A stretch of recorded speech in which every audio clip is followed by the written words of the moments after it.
अनंत सिंह माजी आमदार जेडीयूचे बाहुबली नेते. कोणी त्यांना छोटे सरकार म्हणतं तर कोणी बिहारचा रॉबिनहूड. राज्यात सत्ता कोणाचीही असो, दबदबा अनंत सिंहांचाच असतो असं म्हणतात. या अनंत सिंहांवरून सध्या बिहारचं राजकारण ढवळून निघालंय. याला कारण ठरलीये एक हत्या. 30 ऑक्टोबरला बिहारच्या मोकामा इथं निवडणुकीच्या धामधुमीत दुलारचंद यादव यांची हत्या झाली. दुलारचंद म्हणजे लालू प्रसाद यादव यांचे एकेकाळचे सहकारी. सध्या ते प्रशांत किशोर यांच्या जनसुराज पार्टीच्या उमेदवाराचा प्रचार करत होते. या हत्येसाठी अनंत सिंहांना जबाबदार धरलं जातं. पोलिसांनी त्यांच्यासह 5 जणांविरोधात गुन्हाही दाखल केलाय. यामुळे बिहारमध्ये राजकीय वातावरण चांगलंच तापलंय.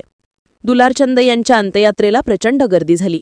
अनंत सिंहांना ताबडतोब अटक करावी अशी मागणी लोकांनी लावून धरली. त्यामुळे मोकामा परिसरात वातावरण तणावपूर्ण बनलंय. काही ठिकाणी दगडफेकीच्या घटनाही घडल्या. निवडणुकीपूर्वी झालेली ही हत्या एनडीएला महागात पडणार असं बोललं जातंय. काय आहे हे संपूर्ण प्रकरण? हत्या झालेले दुलारचंद यादव होते कोण? त्यांच्या हत्येचं प्रकरण एवढं मोठं का होतंय? यात अनंत सिंहांवर आरोप काय होतायत? यामुळे एनडीए कशी अडचणीत येऊ शकते? सगळी स्टोरी जाणून घेऊयात या व्हिडिओच्या माध्यमातून.